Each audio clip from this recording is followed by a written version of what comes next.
क्या आपको भी ऐसा ही लगता है कि जब आप प्रिपरेशन करने बैठते हो तो बहुत सारे टीचर्स ये तो बोल देते हैं कि आपको प्रिपरेशन अर्ली स्टार्ट करनी चाहिए, बट जब आप अर्ली स्टार्ट प्रिपरेशन करने के लिए बैठते हो तो आपको फील होता है कि नहीं आप पढ़ नहीं पा रहे हो, आपको सिलेबस बोरिंग लग रहा है और आपको ये भी फीलिंग आती है ठीक है एग्जाम के कुछ मंथ्स पहले पढ़ लिया जाएगा ताकि हम एग्जाम में अच्छा स्कोर कर सकें। बट क्योंकि टीचर ये कहता है हर बार कि आपको पहले से पढ़ना चाहिए, पहले से पढ़ना चाहिए, तो आपके दिमाग में कहीं ना कहीं ये कंफ्यूजन क्रिएटेड है कि अगर आप पहले से नहीं पढ़ोगे तो फिर क्या आपके मार्क्स अच्छे नहीं आएंगे।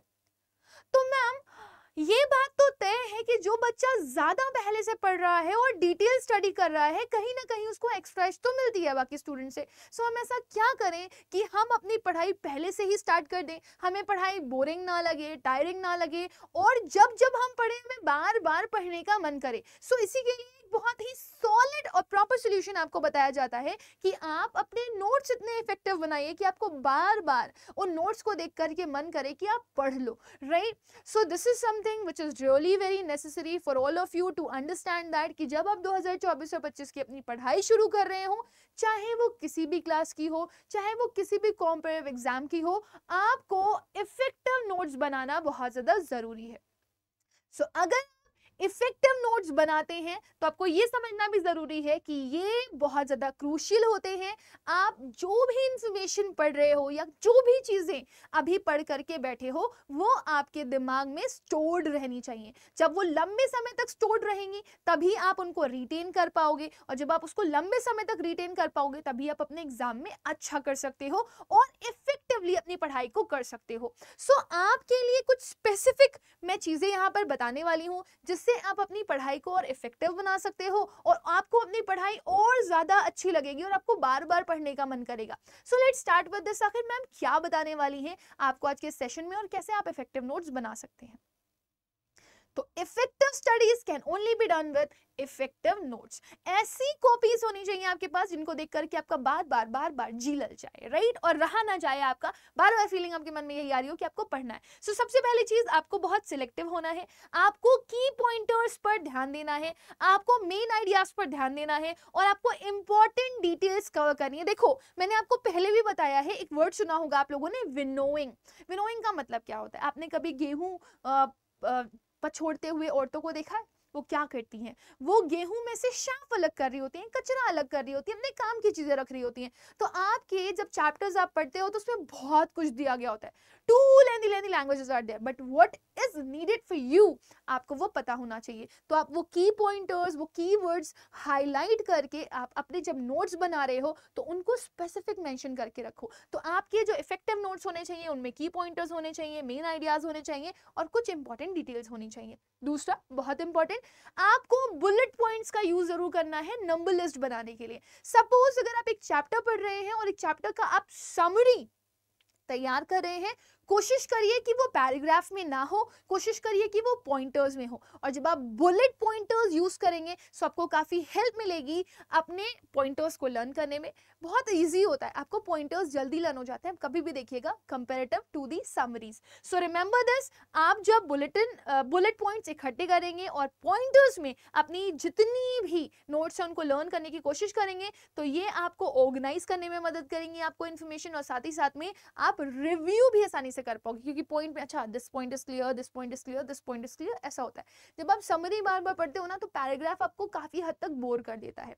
Next is abbreviation. आपने बहुत सारे वर्ड सुने होंगे, असाप असाप असाप, राइट, या फिर आप बोल देते हो BTW, बिटवीन के लिए यूज कर देते हो या बाय द वे के लिए यूज कर देते हो। फिर कुछ लोग यूज करते हैं वर्ड प्लीज तो वो PLZ लिख देते हैं। तो इस तरह के एब्रिविएशन आप जितना अपने नोट्स में यूज कर सकते हैं करिए, तो आपकी हैबिट बढ़ जाएगी उन एब्रिविएशंस को यूज करने में। और जब भी आप कुछ पढ़ रहे होंगे तो उनको जल्दी लिखने के लिए, जैसे सपोज अगर आप क्लास में भी हैं और आपको टीचर कुछ पढ़ा रहा है और आपको जल्दी नोट्स बनाने, तो अगर आपके पास एब्रिविएशंस हैं, छोटे छोटे वर्ड्स हैं किसी चीज के लिए, एज सून एज पॉसिबल के लिए असाप, तो आपके लिए बहुत ईजी हो जाएगा कि आप जल्दी उन नोट्स को कवर कर लें। सो कोशिश करिए कि आप एक सिस्टम डेवलप करें एब्रिविएशन का, जो आपके खुद के एब्रिविएशंस भी हो सकते हैं, या फिर आप कुछ सिंबल्स का इस्तेमाल कर लें जैसे कि आई वगैरह का, या हाइफनेटेड टर्म आप यूज करते हो, राइट।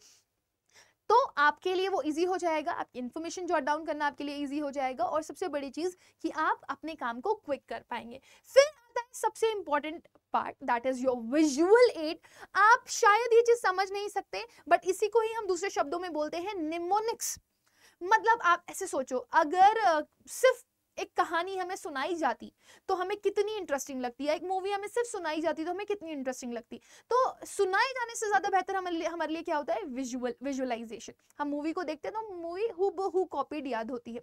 सिमिलरली छोटे छोटे बच्चों की कॉपीज भी आपने देखी होंगी, इनमें ज्यादातर पिक्चर्स होते हैं ताकि बच्चे उसको इजिली मेमोराइज कर पाए। सो इट वर्क्स फॉर बड़े लोगों के लिए भी। जितना आप पिक्चराइजेशन से विजुअल एड का इस्तेमाल करके जितना ज्यादा आप अपने नोट्स को बनाएंगे उतना ही ज्यादा वो इफेक्टिव होगा। सो चाहे आप डायग्राम्स बनाएं, चाहे चार्ट्स बनाएं, चाहे अगर आप बायो वगैरह पढ़ रहे हैं तो आप कुछ ऐसे डायग्राम्स ड्रॉ कर सकते हैं जिसकी मदद से आप अच्छे से और इफेक्टिवली लर्न कर पाएं। हो सकता है कि आपको मोर देन वन वर्ड चीज़ें अरेंज करनी हो तो उसमें भी आप डायग्राम्स ड्रॉ करके, जैसे आपने अक्सर देखा होगा कि मैं आप लोगों को विकैबुलरी पढ़ाती हूँ, सो एक रूट वर्ड मैं बीच में लिखती हूँ और एक स्कॉर्पियो टाइप का ड्रॉ कर देती हूँ, उससे मल्टीपल रूट वर्ड्स निकलते हुए दिख जाते हैं। So that is a kind of visualisation aid जो कि आपको हेल्प करता है बहुत ही ज्यादा कॉन्सेप्ट डेवलप करने में, and it help you. Complex information भी आप बहुत ही इजीली सॉर्ट कर लेते हो। सबसे इंपॉर्टेंट पॉइंटर जो आता है, लीव अ स्पेस।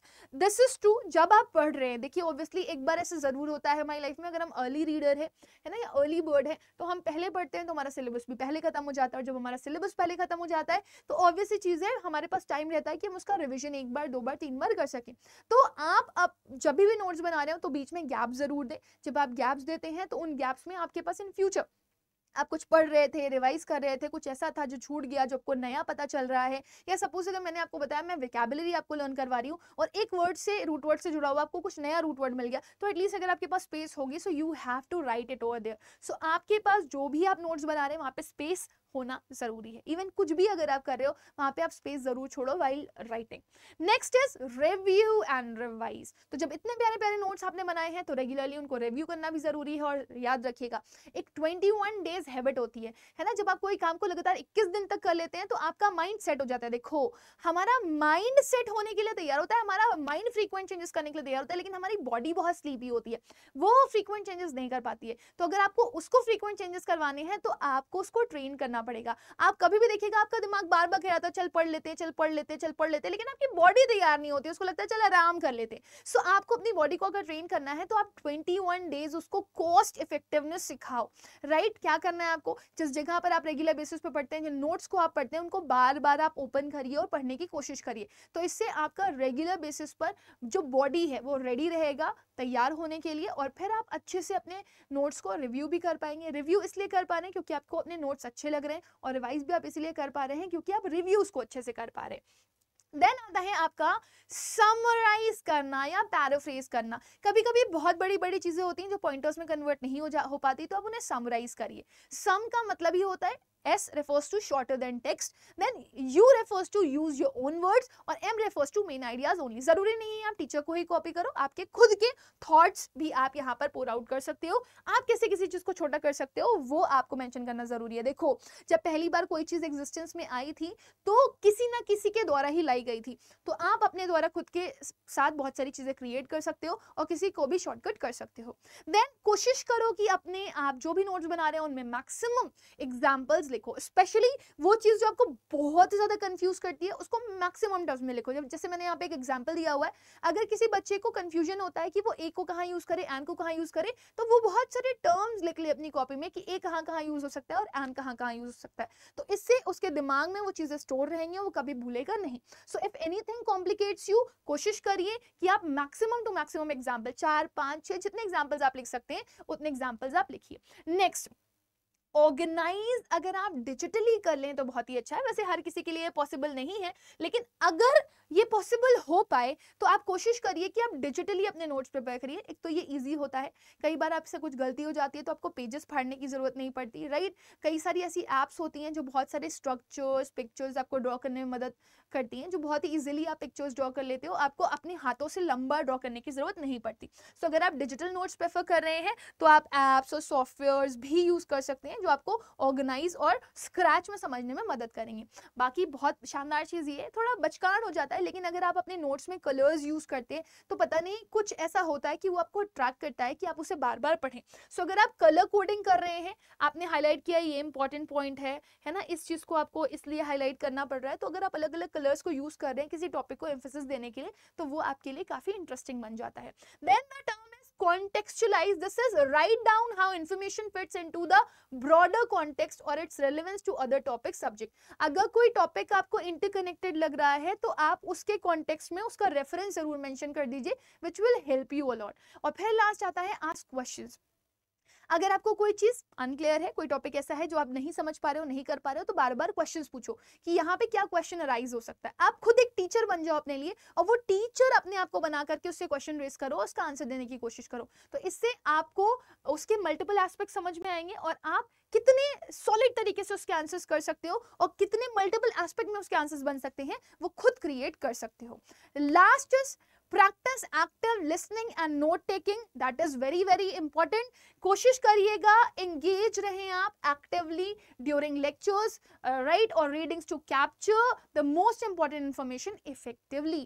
अगर आप YouTube पे या फिर अगर आप क्लासेस में पढ़ रहे हो ऑनलाइन या ऑफलाइन, कोशिश करो कि आप इंटरैक्टिव रहो, अपने टीचर से बार बार सवाल पूछो, बार बार क्वेश्चन करो, है ना, बार बार इन द सेंस उनको परेशान करने के लिए नहीं, अगर आपको डाउट आ रहा है तो सो डेफिनेटली आपका टीचर आपको आंसर देगा। Keep on making the notes of this. अगर आपको कंफ्यूजन आ रहा है ना, आपके दिमाग में क्वेश्चन आया तभी तो कंफ्यूजन आया, आपने वो क्वेश्चन पूछा, आपको आंसर मिला, तो आपने वो स्टार बना करके नोट बना लिया, राइट। और ये चीज मैंने आपको बार बार बोली है, जितना पिक्चराइजेशन करने की कोशिश करेंगे अपने नोट्स में उतना ही बेहतर होगा, क्योंकि a picture is worth 1000 words. आप 1000 वर्ड लिख दीजिए, आपको समझ में नहीं आएगा, लेकिन picturisation will help you. Then we come date and number pages. So कोशिश करिए, especially useful ये तब होता है if you have multiple notebooks or digital files to keep track of when and where notes were taken. Suppose आपने day 1 का काम किया तो आप 1 2 3 आज क्या किया, कल क्या किया, परसों क्या किया, कौन से दिन कौन सा नोट बनाया, कौन से चैप्टर का नोट बनाया, तो नंबरिंग इज वेरी इंपॉर्टेंट। बिना नंबर के आपका कोई भी चीज ऑर्गेनाइज नहीं होगा। फिर आता है आपका रिमेंबर, इस चीज को दिमाग में रखिएगा कि आपके जो स्टूडेंट्स हैं वो अलग अलग तरह के स्टूडेंट्स होते हैं और उनकी अलग अलग पर्सनल स्किल्स होती हैं। तो यहाँ पर मैंने आपको कुछ तरीके बताए, अगर आपको लगता है there is some other way जो कि आप अपनी नोट मेकिंग में इस्तेमाल कर सकते हैं, तो आप जरूर करिए। जैसे कई सारे बच्चे कुछ अलग अलग चीजें करते हैं, वो चीट शीट्स चिपकाते हैं जो उनको हेल्प करती हैं। कभी कभी वो चीट शीट हटा करके भी अपने अगर अकेले में पढ़ना चाहते हैं तो वो पढ़ लेते हैं, स्टेपलर हटा करके, है ना, या जो बार बार रीयूज में आ सकते हैं टेपिंग के, वो भी आप यूज कर सकते हो चीट शीट्स के फॉर्म में। सो ये याद रखना आपको जरूरी है कि अगर आप इफेक्टिव नोट टेकिंग कर रहे हैं तो वो एक पर्सनल स्किल है जो कि आपकी धीरे धीरे डेवलप होती है। जितना आप प्रैक्टिस करते हैं और आप अलग अलग एक्सपेरिमेंट्स करेंगे तो आपको और अच्छा लगेगा। आप खुद बहुत सारे मेथड्स फाइंड कर सकते हैं ऑफ योर ओन और उन्हें अडैप्ट कर सकते हैं जो कि आपको इफेक्टिव लर्निंग में मदद करेंगे।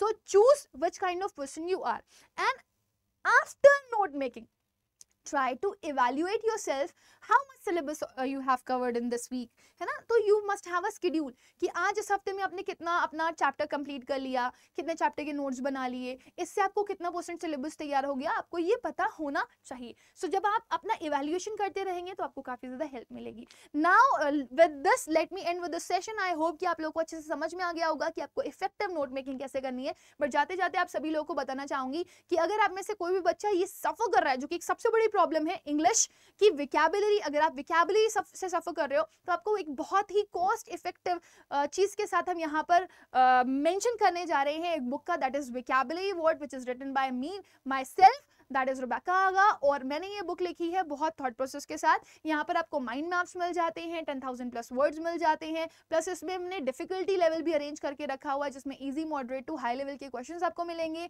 बाइलिंगुअल अप्रोच के साथ है। और सबसे बड़ी चीज ये है कि हर टाइप की विकैबुलरी हमने इसमें कवर करी है, चाहे सिनोनिम एंटोनिम हो, वन वर्ड सब्स्टिट्यूशन हो, इडियम फ्रेजेस हो, या फिर आपके फ्रेजल वर्ब्स हो, फॉरेन वर्ड्स हो, या होमोनिम होमोफोन्स हो, या फिगर ऑफ स्पीचेस हो आपकी, या फिर स्पेलिंग एरर हो। तो ये विकैबुलरी बुक आपको रेडी करती है for all kind of competitive examination and spoken English के लिए भी। तो ये बुक सिर्फ और सिर्फ 339 रुपीज की है। अगर आप इसको, ये बुक सिर्फ और सिर्फ 399 रुपीज की है। अगर आप इसको कम प्राइसेस में लेना चाहते हैं, so you can go ahead with the code Y484S।